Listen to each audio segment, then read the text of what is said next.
नमो तच्चा भगवतो अरहतो सम्मा सम्बुद्धच्च जगत्पूज्य महाकारुणिक तथागत सम्यक सम्बुद्ध श्रीचरणे कृतज्ञ प्रणाम निवेदन करे पूर्ण पारमित्य अंशग्रहणकारी सकल उपासक उपासिकागणेर निरोग दीर्घायु सुखी जीवन तथा ज्ञान विमंडित जीवन कामनाय शुरू करते चलेछि आजकेर अभिधर्म चर्चा क्लास।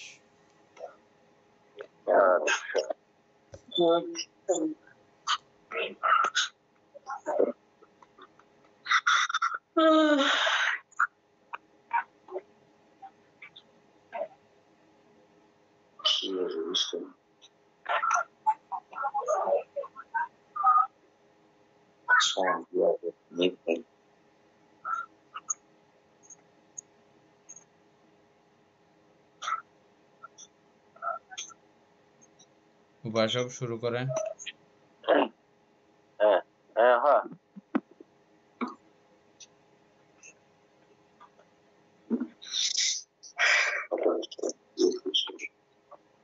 ক্লাস নোট দিবেন। আচ্ছা ঠিক আছে, আমরা সরাই জন্য না।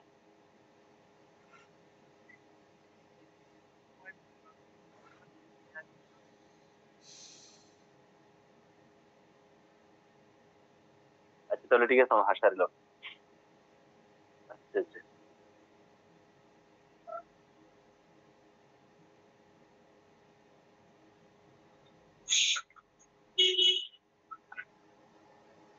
আমাদের 27 থেকে আলোচনা হবে, 87 88।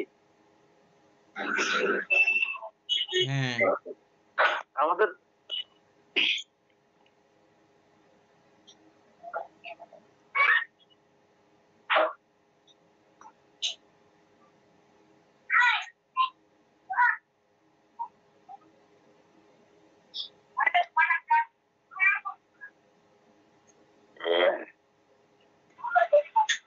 ওই 86 থেকে গতকালকে আলোচনা হয়ে গেছে আমাদের।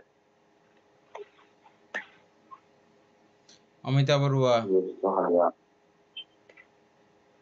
বান্তে আমরা তো কালকে দাদা 88 পর্যন্ত আপনারা আলোচনা করছিলেন না, এখন এগুলো আরেকটু বুঝিয়ে দিলে ভালো হবে।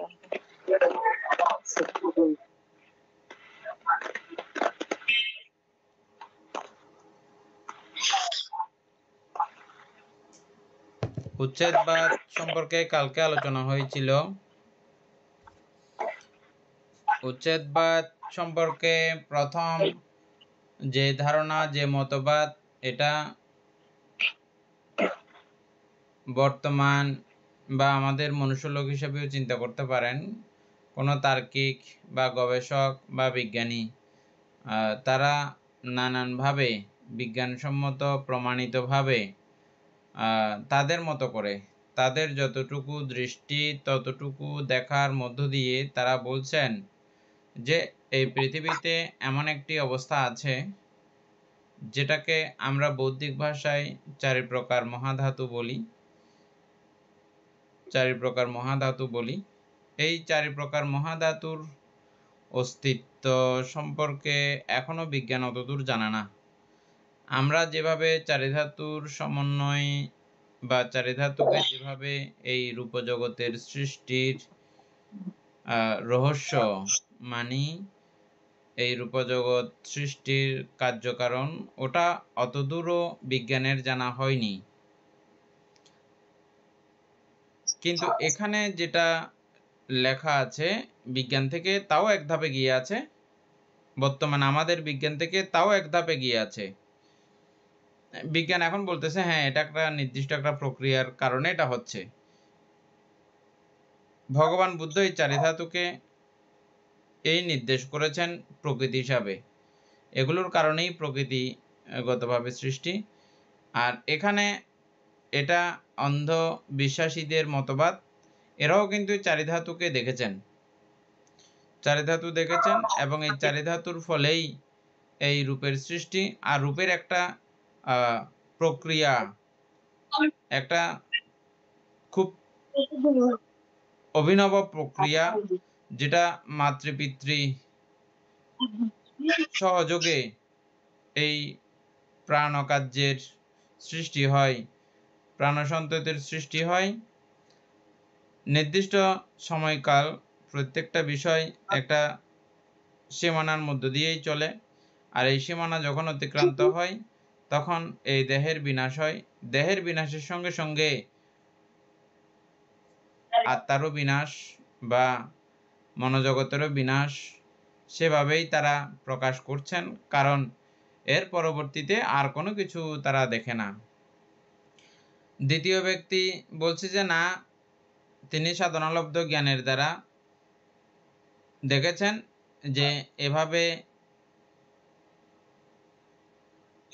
কুশল কর্ম, কুশল চিত্ত দ্বারা বিষয়টা দেখেছেন।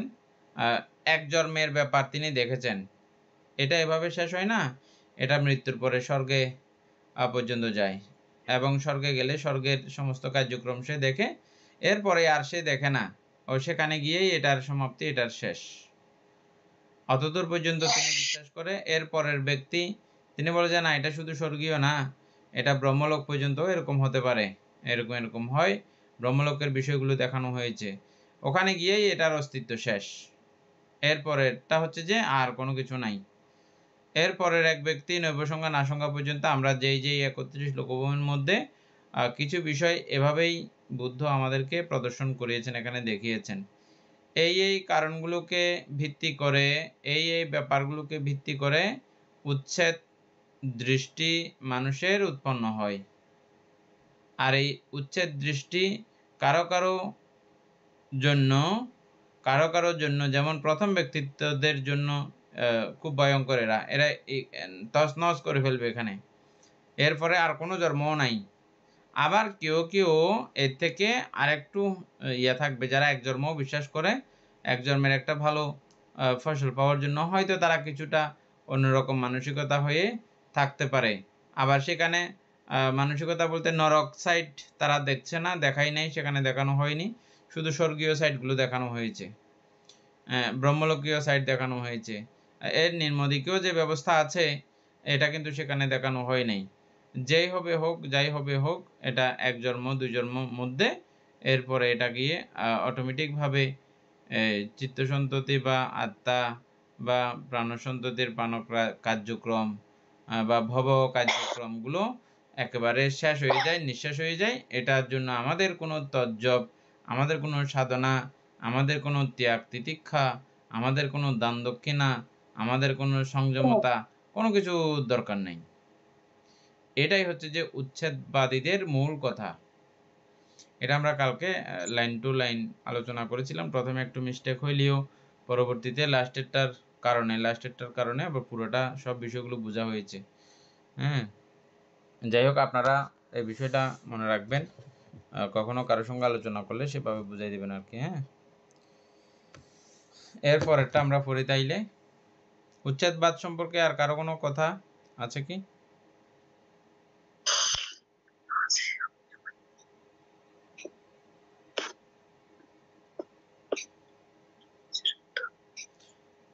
কেউ পড়তে চাইলে পড়েন, নয়নবাবু আলোচনা করেন।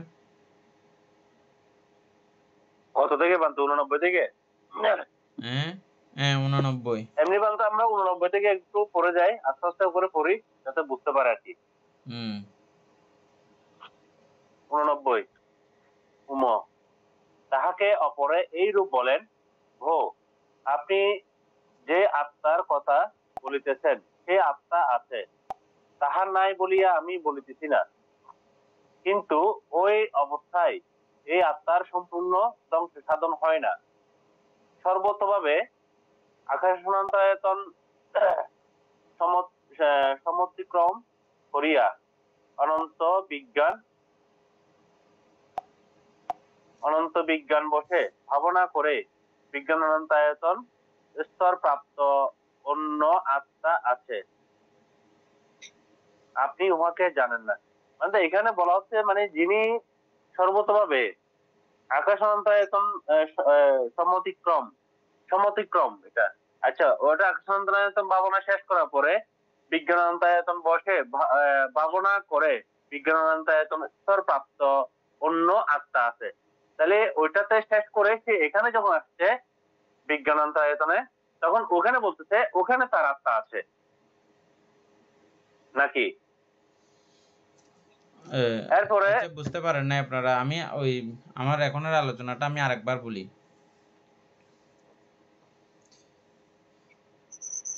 তিনি ধ্যানস্থ অবস্থায় প্রথম ব্যক্তি তো বুঝছেন, হ্যাঁ আমাদের বর্তমান বৈজ্ঞানিক ব্যাখ্যা হ্যাঁ যেটা যেভাবে দিচ্ছেন আমাদের জন্ম সংক্রান্ত বিষয়ে, ওটাই প্রথমটা।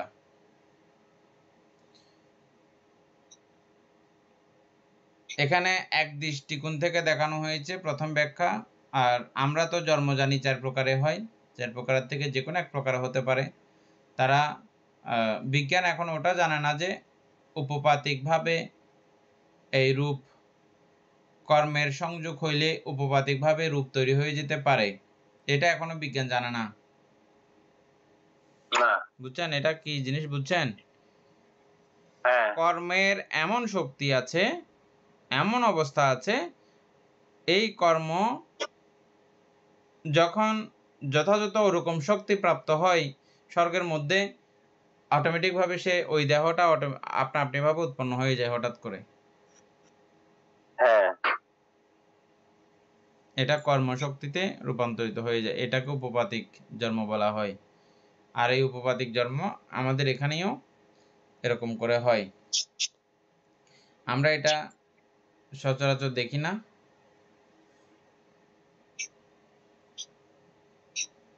শ্বেতজটা আমরা খুব সহজেই দেখি।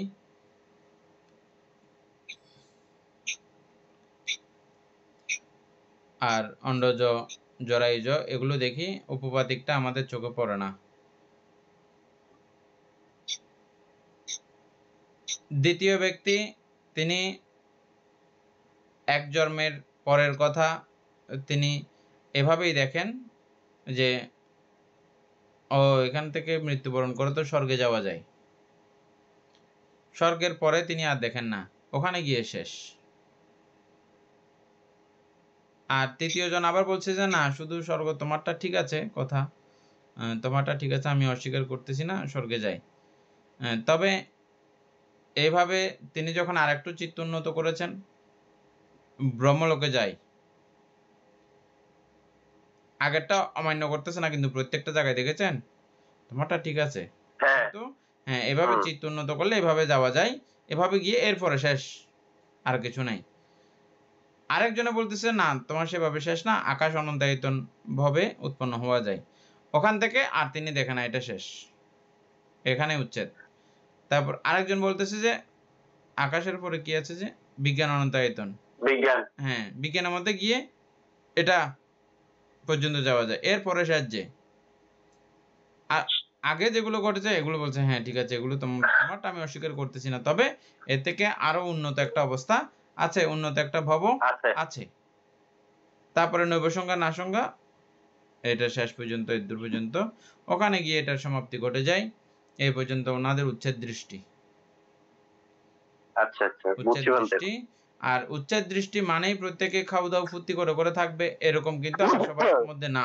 এরকম সবার মধ্যে আমরা দেখতেছি যে ওনাদের যেই যেই ব্যক্তিত্বদের এই উচ্ছেদ দৃষ্টি এসছে তারা সাধক ছিলেন। প্রথম জন ছাড়া আর সবগুলোকে আমরা সাধক হিসেবে দেখতেছি। যেহেতু সাধক, তারা সাধনালব্ধ ব্যাপারগুলোকে কেন্দ্র করেই তারা এই মতবাদ তৈরি করেছেন। উচ্ছৃঙ্খল কোনো আচরণ তারা করতেছেন না। আমরা জানি যে উচ্ছেদবাদ দৃষ্টি উৎপন্ন হলেই উচ্ছৃঙ্খলতা করবে, এটা দেখতেছি সবসময়ের জন্য ঠিক না কথাটা। কারণ তারা প্রথম ধ্যান, দ্বিতীয় ধ্যান, নৈবসংজ্ঞা নাসংজ্ঞা এই ধ্যানগুলোর তৃপ্তি মজা পেয়ে গেলে উচ্ছৃঙ্খল আচরণ করলে তো এই মজাগুলো থাকবে না, তাই তারা উচ্ছৃঙ্খল কখনো আচরণ করবেন না। এমনি দৃষ্টি উৎপন্ন করেছেন সেটা ঠিক আছে, কিন্তু সবাই উচ্ছৃঙ্খল হয় না।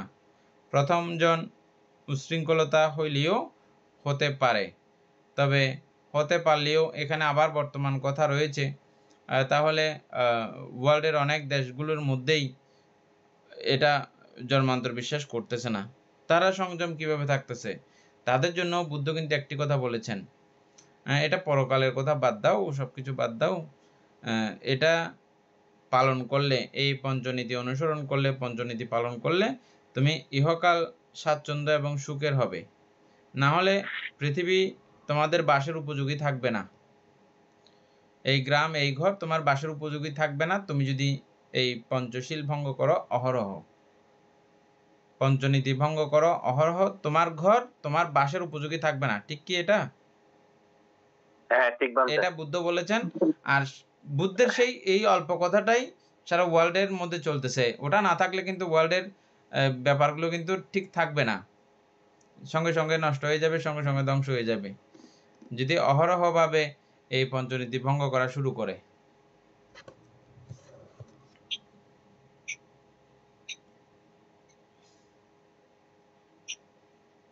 মানে বলতে এখানে উচ্চবাদটা হচ্ছে এমনি পরে পরে চলে যান এবার বিষয়টা, পরে পরে চলে যান এখন, ওটা আলোচনা করা 92টা শেষ পরে শেষ হয়েছে। করে দিই বলতে। হ্যাঁ 92টা পরে শেষ করে দিই। হ্যাঁ ওই চারটার কি বলতে বিজ্ঞান আকাশ অনন্তায়তন ভাবনা, তারপর বিজ্ঞান অনন্তায়তন ভাবনা, তারপর আকিঞ্চন অনন্তায়তন ভাবনা, নৈব সংজ্ঞান অসংখ্য আয়তন ভাবনা। হ্যাঁ এই এবার ওই চারটা 92টা পড়লে একটু বুদ্ধের কথাটা আসবে, একটু হ্যাঁ পড়েন। হ্যাঁ হ্যাঁ ভিক্ষুগণ উচ্ছেদবাদী সেই সমন ব্রাহ্মণগণ এই 7টি কারণে বিদ্যমান সত্যের উচ্ছেদ বিনাশ বিভব প্রজ্ঞপ্তি করেন। যে সকল উচ্ছেদবাদী সমন ব্রাহ্মণ বিদ্যমান সত্যের উচ্ছেদ বিনাশ ও বিভব প্রজ্ঞপ্তি করেন, তাহারা এই 7টি কারণেই অথবা এই সমুদয়ের যে কোনোটি দ্বারাই করেন, ইহার বাহিরে অন্য কোনো কারণ নাই। প্রশংসাকারীগণ এই সমুদয় ধারা তথাগতের প্রশংসা করিলেই প্রকৃত প্রশংসা করা হইবে না। আগের কথাটাই বলতে হইবে। বুদ্ধের সম্যক সম্বুদ্ধি নিয়ে প্রশংসা করলে এটাই প্রকৃত প্রশংসা। কিন্তু বুদ্ধ এই পর্যন্ত কিন্তু জানেন এই যে ক্রমান্বয়ে আকাশ বিজ্ঞান আকিঞ্চ নৈবসংজ্ঞা নাসংজ্ঞা এগুলো জানেন, তবে এগুলো দিয়ে প্রশংসা করলে বুদ্ধের প্রকৃত প্রশংসা না। এটাই 93। এটা হচ্ছে দৃষ্টধর্ম নির্বাণবাদ। ভিক্ষুগণ দৃষ্টধর্ম প্রত্যক্ষ জীবনে নির্বাণবাদী কোন প্রমাণ ব্রাহ্মণ আছেন যাহারা 5টি কারণ প্রয়োগে দৃষ্টধর্মে ইহ জীবনে বিদ্যমান সত্যের পরম নির্বাণ প্রাপ্তি প্রজ্ঞপ্তি করেন। তাহারা কি বিশেষাদিগমে কি লক্ষ্য করিয়া দৃষ্টধর্মের নির্বাণবাদী যাহারা 5টি কারণ প্রয়োগে বিদ্যমান সত্যের দৃষ্টধর্মে পরম নির্বাণ প্রাপ্তি প্রজ্ঞপ্তি করেন, তাহা এই যথা ক ভিক্ষুগণ ইহলোকে কোন শ্রমণ বা ব্রাহ্মণ এইরূপ মতবাদী এইরূপ দৃষ্টি সম্পন্ন হন যে এই আত্মা 5 প্রকার বস্তুতে সমর্পিত হইয়া সংযুক্ত হইয়া বিচরণ করিলে এমত অবস্থায় আত্মা ইহ জীবনে পরম নির্বাণ প্রাপ্ত হয়। কেহ কেহ এই প্রকারের দৃষ্টধর্মে বিদ্যমান সত্যের পরম নির্বাণ প্রাপ্তি বলিয়া প্রজ্ঞপ্তি করেন।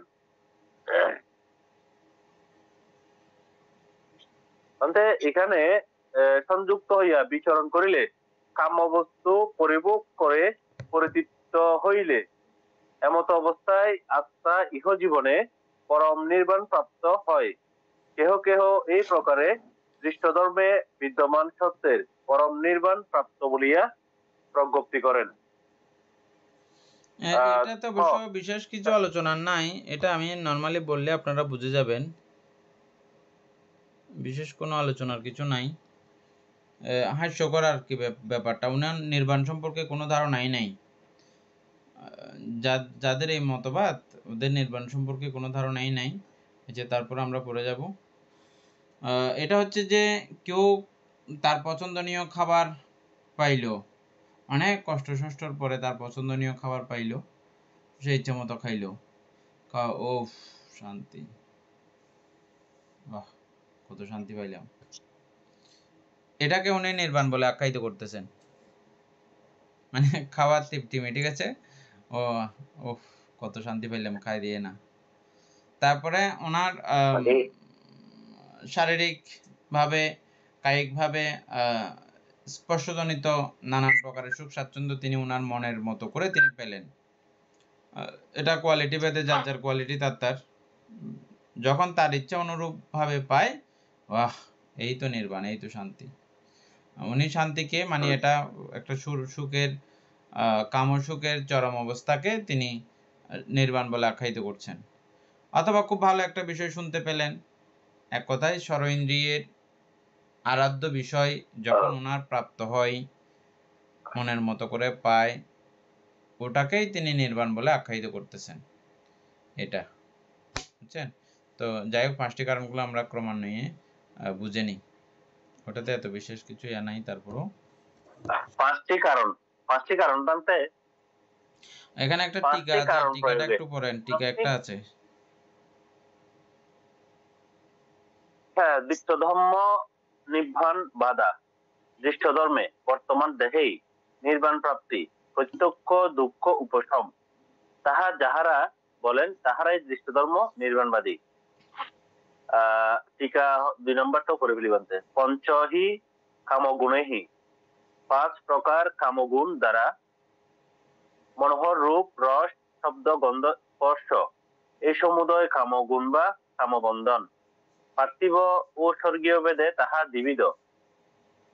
3 নম্বর টিকাটা হচ্ছে বিতর্ক, যাহার আকর্ষণে চিত্ত ধ্যেয় বিষয় গ্রহণ করে, এই আকর্ষণে চিত্ত চৈতসিকের জড়তা ভঙ্গ হয়, এই জন্য বিতর্ক স্তন্যমিদদের প্রতিপক্ষ ও ধ্যানাঙ্গ, ইহার অন্য নাম চিন্তা।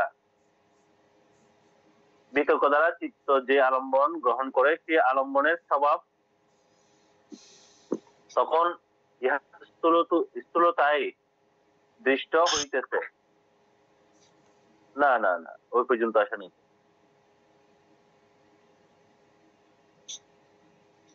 পাঁচ কারণের মধ্যে প্রথম কারণ কি?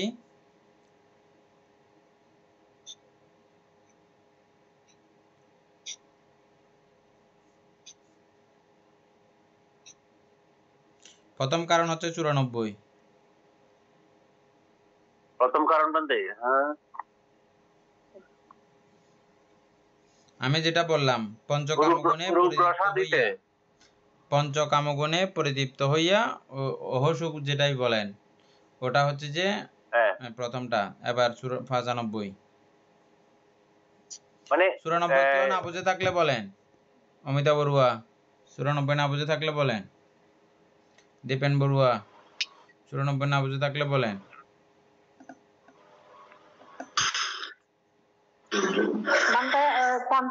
কামগুণ বলতে রূপ রস শব্দ গন্ধ স্পর্শ, এগুলোতে মানে আচ্ছাদিত তাকে বলে ওই এই অবস্থা, মানে কাম্য পরিভোগ করে বলে পরিতৃপ্ত হইলে উনি নির্বাণ মনে করে আর কি। বুঝছেন তো? ঠিক আছে নয়ন বাবু, ঠিক আছে, বুঝছে তো না? হ্যাঁ হ্যাঁ, ঠিক আছে, এর পরেরটা 95টা হচ্ছে তাহাকে অপরে এইরূপ বলেন, ভো আপনি যাহা বলিতেছেন সে আত্মা আছে, আমি তাহা নাই বলিয়া বলি না, কিন্তু এমত অবস্থায় আত্মা দৃষ্টধর্মে পরম নির্বাণ প্রাপ্ত হইতে পারে না, তাহা কেন বলি?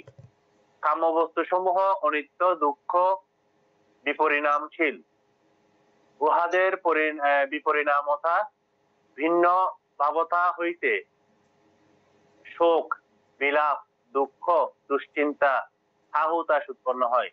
এই আত্মা যখন কামবস্তু সমূহ হইতে এবং যাবতীয় অকুশল হইতে বিমুক্ত স্বতন্ত্র হইয়া পঞ্চনিবরণ ত্যাগ করিয়া সবিতর্ক সবিচার বিবেকজাত প্রীতি সুখ একাগ্রতা সম্প্রযুক্ত প্রথম ধ্যান প্রাপ্ত হইয়া বিহার করে, এই অবস্থায় আত্মা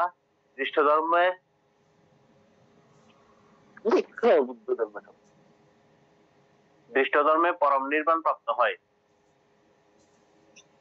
এই প্রকারে কেহ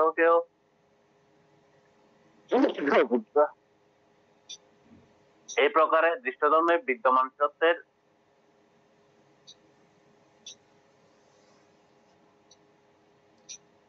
বুঝছেন তো এটা না? বলতে এটা প্রথম জ্ঞান যারা লাভ করে এ পর্যন্ত তারা এই ব্যাখ্যাটা দিচ্ছে আর কি। আমাদের দীপেন বাবু বুঝছেন? আছে নাকি দীপেন বাবু?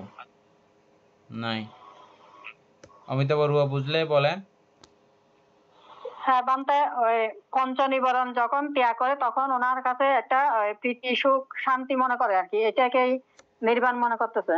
এটা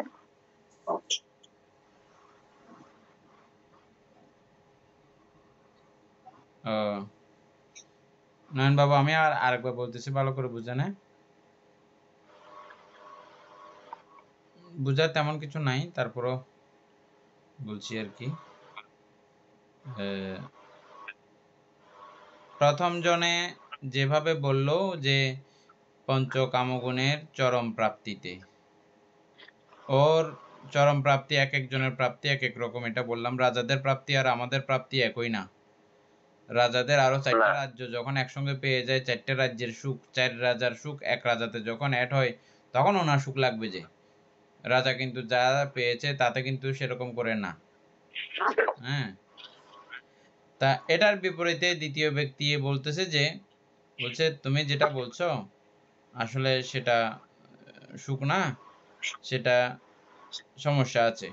কি সমস্যা? সেটা অনিত্য হয়ে যায় এবং সেটা হারানো জনিত, সেই সুখ হারানো জনিত একটা ভয় সবসময় কাজ করে। তো সেটাকে আসলে নির্বাণ বলে বলা যাচ্ছে না। সেটাকে নির্বাণ বলতে এখানে মানে সর্বশ্রেষ্ঠ সুখ বা সুখের চরম সীমা, এটা বলা যাচ্ছে না। বলছে এটা না, এর থেকে আরো শক্তিশালী সুখ আছে। ওটাই হচ্ছে যে দৃষ্টধর্ম নির্বাণ। ইহ জীবনেই তুমি নির্বাণ প্রত্যক্ষ করতে পারো। সেটা হচ্ছে যে প্রথম ধ্যান লাভ করলে তোমার বিতর্ক বিচার প্রীতি সুখ একাগ্রতার সহিত প্রথম ধ্যান, এই প্রথম ধ্যান লাভ করে যে সুখ পাওয়া যায় ওটাই হচ্ছে যে দৃষ্টধর্ম নির্বাণ। এভাবে তিনি প্রকাশ করতেছেন। এটাই নয়নবাবু, এর পরেরটা।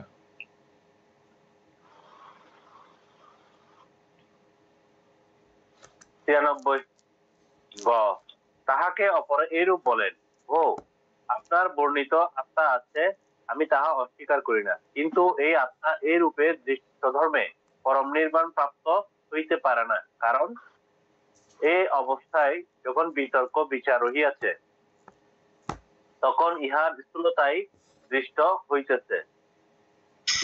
যখন এই আত্মা বিতর্ক বিচারের উপশম করিয়া আধ্যাত্মিক সম্প্রসাদ যুক্ত চিত্তের একাগ্রতা সহিত অবিতর্ক অবিচার সমাধিজাত প্রীতি সুখ সমন্বিত দ্বিতীয় ধ্যান প্রাপ্ত হইয়া অবস্থান করে, তখনই উহা দৃষ্ট ধর্মে পরম নির্বাণ প্রাপ্ত হয়। এই রূপে কেহ কেহ বিদ্যমান সত্যের দৃষ্টধর্ম পরম নির্বাণ প্রাপ্ত প্রজ্ঞপ্তি করেন।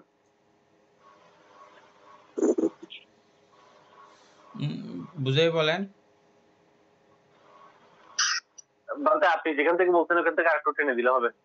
প্রথম ধ্যান পর্যন্ত আপনি বলছেন তো, আপনার বুঝানোটা সুন্দর। আর এটা দ্বিতীয় ধ্যান। দ্বিতীয় ধ্যান দ্বিতীয় ধ্যান। তাহলে আর বুঝাইতে হচ্ছে না, না দরকার নাই, বুঝে গেছেন সবাই।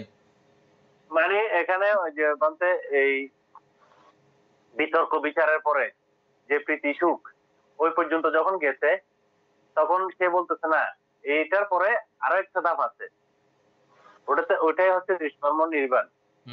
তাদের মানে ওই পর্যন্ত ব্যাখ্যা আর কি।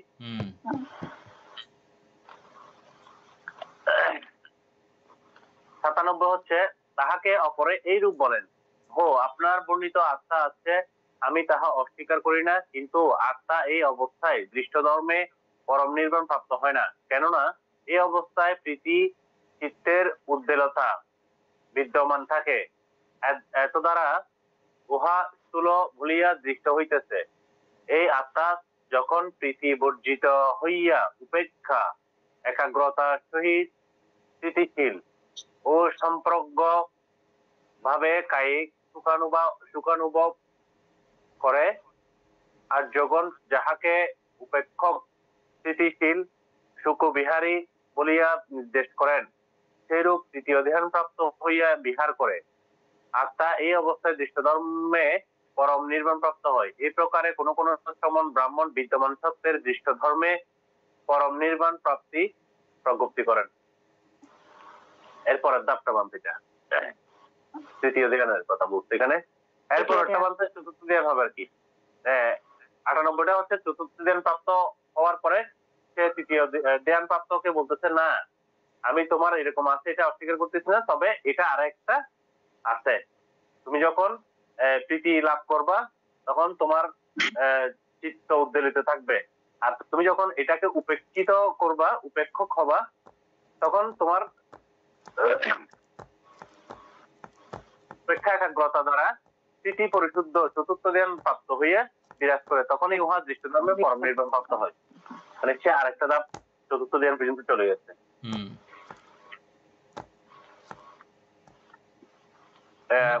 এখানে চতুর্থ ধ্যান পর্যন্ত দেখাইছে। 99তে বলতেছে, বান্তে ভিক্ষুগণ দৃষ্ট ধর্মের নির্বাণবাদী সমান ব্রাহ্মণগণ এই পঞ্চবিধ কারণেই বিদ্যমান সত্যের দৃষ্ট ধর্মে পরম নির্বাণ প্রাপ্তি প্রচার করেন।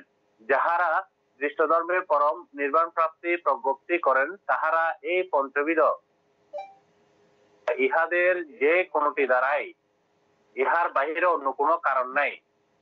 প্রশংসাকারীগণ এই সমুদয় দ্বারা প্রশংসা করিলে তথাগতের প্রকৃত প্রশংসা করা হইবে। আচ্ছা বান্তে, এখানে আমার একটা কথা আছে। এখানে আমরা জানি যারা নির্বাণ আলম্বন নিয়ে প্রথম ধ্যান, দ্বিতীয় ধ্যান, তৃতীয় ধ্যানের মধ্যে কিন্তু প্রথম ধ্যানে অনেকে শ্রোতাপত্তি মার্গ লাভ করেন, তারা তো কখনো এই ধরনের মতবাদ প্রকাশ করবেন না বান্তে।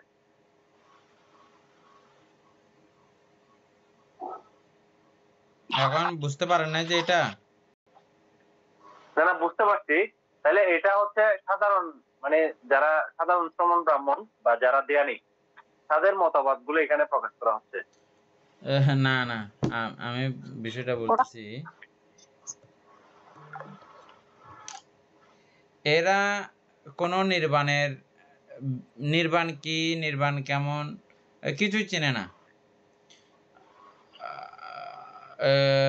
হিন্দু শাস্ত্র মতে তারা এটাকে এভাবে বলতেছে না, তারা তাদের গ্রন্থ মতে বা গীতার মতে ব্রহ্মবলিন্য বলতে আমাদের যেটা নৈবসংজ্ঞা নাসংজ্ঞা মধ্যে গিয়ে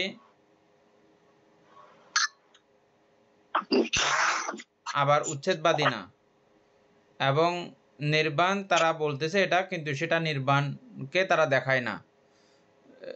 এভাবেই বলে এটা চিরন্তন, চিরকাল এইভাবে বেঁচে থাকবে, কখনো মরবে না। এই মতবাদ, এই ধারণা তাদের হয়ে আছে, এখনো তাদের এই বিশ্বাসটা আছে।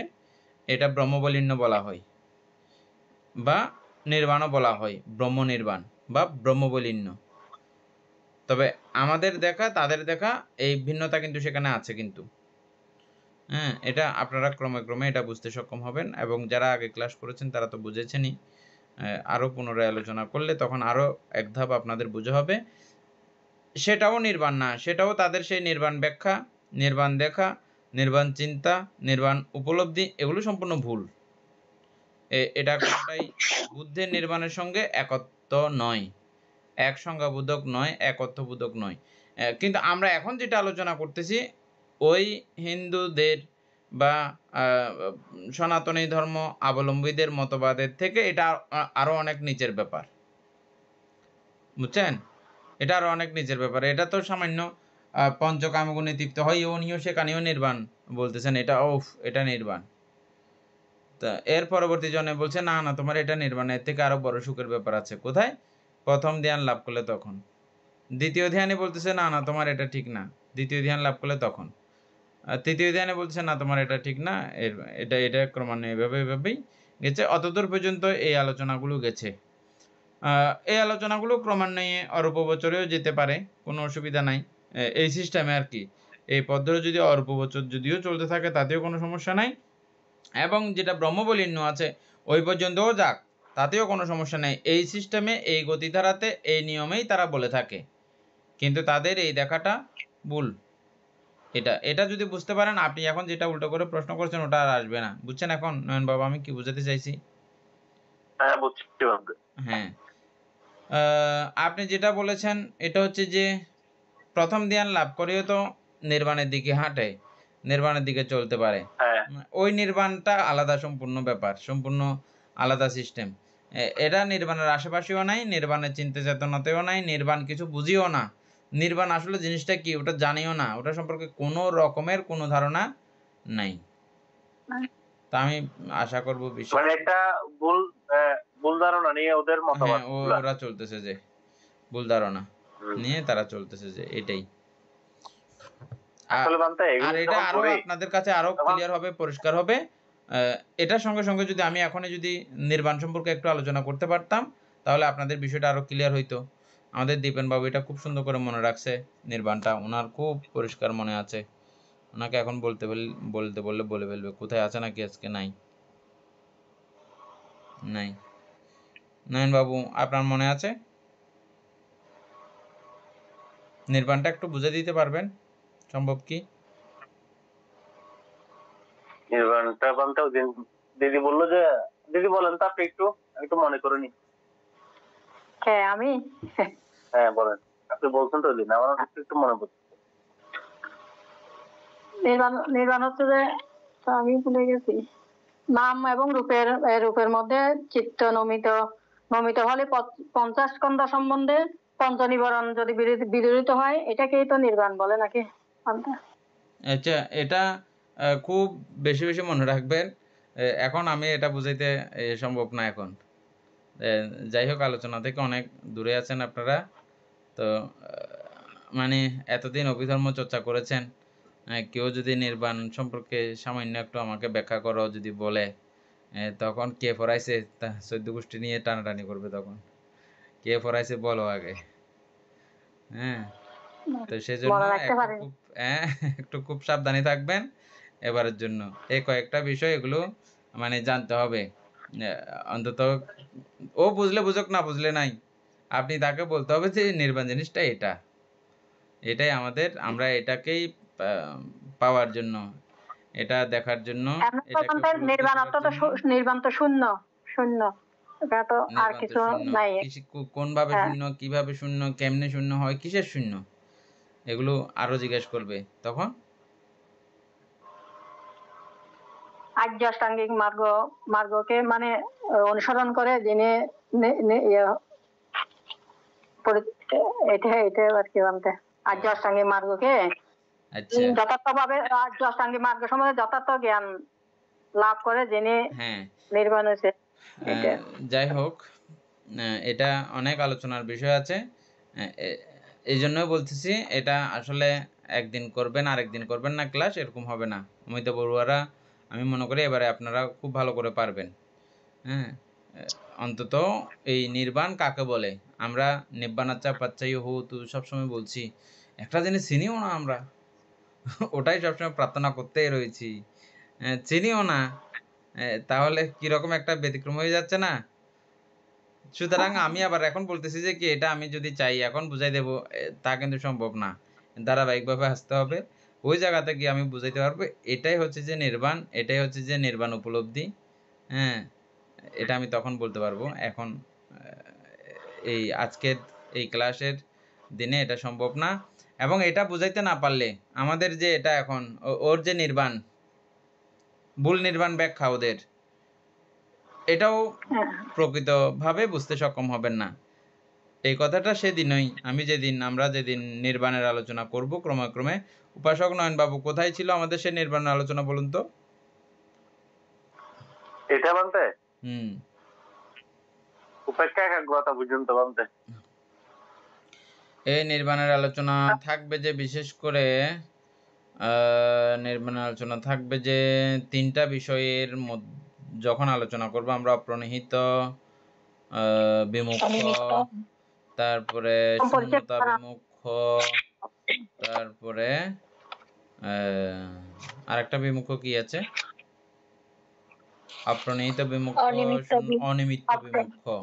এই তিনটা বিষয় যখন আলোচনা করব সেখান থেকে নির্বাণটা খুব শক্ত করে ধরে নেবেন আপনারা। এই তিনটা বিষয় যেদিন আলোচনা হবে, যখন আলোচনা হবে, এটা একবার আমাদের ক্লাসে হয়েছে, আবার পুনরায় যখন হবে তখন খুব সুন্দর এবং উত্তম রূপে আপনারা এটা ভালো করে ধরে নেবেন। কখনো কোনোভাবেও বললে যাতে আর এটা ফসকে না যায়। এবং এটা মুখস্থ করার আসলে বিষয় না, মুখস্থর বিষয় না, এটা হচ্ছে বুঝে নেওয়ার বিষয়। বুঝে নিলে আপনার মন থেকে আর কেউ বুলাইতে পারবে না, এটা বুঝছেন না? আপনার মন থেকে এটা আর কেউ বুলাইতে পারবে না একবার যদি বুঝে যান। তো এটা আপনাদের দোষ না, আমি আগে ক্লাস করছি, হয়তো আপনাদেরকে ঠিক বুঝাইতে পারি নাই, সেজন্য আপনাদের মনে এক লাইন বললে হবে, এক লাইন বললে মনে পড়ে যাবে। বুঝেছেন মানতে ভালো করে পারবো না দেখে বলতেছিলাম মানতে এটা। আচ্ছা, আপনি তো অনেক সোজা করে আমাদেরকে বুঝান, সোজা করে অনেক বুঝায় না আমাদেরকে, আমরা মানে করতে পারি না আর কি, মনে থাকে না। আচ্ছা, তাহলে কালকে আমরা ক্লাস শুরুতেই আবার অপ্রণিহিত নির্বাণ নিয়ে একটু করে আমরা বুঝাই দেব, ঠিক আছে? তারপর বই পড়া পড়ব আর কি, আবার এটা মনে রাখিয়েন। এই তিনটা বিষয় নিয়ে আমরা একটু আলোচনা করে ফেলবো।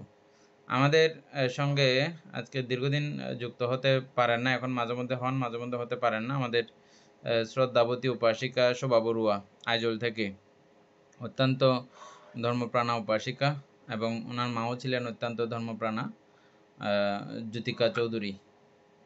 রাষ্ট্রপাল ভান্তের প্রতিষ্ঠানের সূচনা লগ্নে যাদের দান এবং সর্ববিধ সহায়তা রয়েছে, এরকম একজন মহিলা হচ্ছে যে হ্যাঁ, জ্যোতিকা চৌধুরী। এই জ্যোতিকা চৌধুরীর বড় কন্যা হচ্ছে যে শোভা বড়ুয়া, উনি এখন খুব বৃদ্ধ, অসুস্থ। তারপর অসুস্থ হলেও আমাকে অত্যন্ত পুত্র স্নেহে তিনি যত্ন করেন, সম্মান করেন, শ্রদ্ধা করেন, হ্যাঁ, এবং সর্বসময়ে সর্ব রকমের অবস্থাতে ওনার কাছ থেকেই আমি ভারতে যতদিন ছিলাম ওনার সর্ববিধ সহায়তা লাভ করেছি, আর্থিক বলুন এবং সর্বরকমের সহায়তা। এখানে আসার পরেও উনি আমাকে এখনো পর্যন্ত দান দিয়ে যান, যদিও বা অনেকেই মনে করেন যে কি না, ভান্তে এখন ফ্রান্সে আছে, এখানে এই ইউরোর ব্যাপার, এখানে আমাদের টাকা দিয়ে বা রুপি দিয়ে কি হবে, কিন্তু সেটা মধ্যে তিনি এখনো পর্যন্ত থাকেন না, এখনো পর্যন্ত তিনি আমাকে দান দিয়ে চলেন। তবে আমাদের সঙ্গে একদম ক্লাসের শুরুর দিক থেকেই উনি যুক্ত আছেন, এখনো থাকেন, অসুস্থতার জন্য পারতেছেন না। আজকে কথাগুলো বলছি এই কারণে যে উনি খুব ভালোভাবেই অসুস্থ হয়েছেন বর্তমান। আমরা সকলে ক্লাসের পক্ষ থেকে আমরা আজকে ওনাকে পুণ্যদান করব, উনি আরও যাতে নিরোগী হয়ে অবস্থান করেন, সুস্থ থাকেন, ভালো থাকেন, এইরূপ কামনা করে আমরা ওনাকে একটু পুণ্যদান করব। আমাদের আজকে ক্লাসে যত পুণ্য সঞ্চিত হয়েছে এবং এই যাবৎ আমরা ক্লাসে যত পুণ্য সঞ্চয় করেছি, সকল পুণ্যরাশি আমাদের পরমহিতৈষী উপাসিকা মৈত্রী নিকেতন মেডিটেশন সেন্টারের সর্বসময়ের আর্থিক সহায়তাকারী ব্যক্তিত্ব, এবং আমাকেও তিনি সবসময় এভাবে আর্থিক সহায়তা করেন, তার সেই দিক থেকে লক্ষ্য করে ওনাকে আমাদের সকল পুণ্যরাশি দান করছি। উনি নিরোগী হোক, সুখী হোক, এ কামনা করছি। এবং এতক্ষণ যাবৎ আমরা ধর্মচর্চা করে যে পুণ্যরাশি অর্জিত হয়েছে, পুণ্যরাশি অনন্ত চক্রবাসী সত্যগণকে দান করছি, গুরুভান্তে দেবকে দান করছি, মাতা পিতাগণকে দান করছি, এবং যারা আমাকে প্রতিনিয়ত ধর্মচর্চায় সহযোগিতা করছেন তাদেরকে পুণ্যরাশি দান করছি। যারা আমাকে প্রতিনিয়ত চারি প্রত্যয়াদি দান করেন তাদেরকে পুণ্যরাশি দান করছি।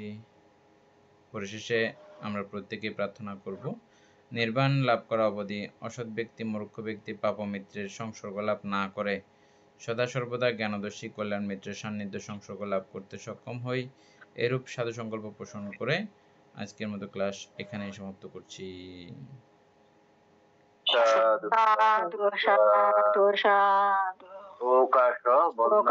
বন্দামি ভান্তে অপরাধং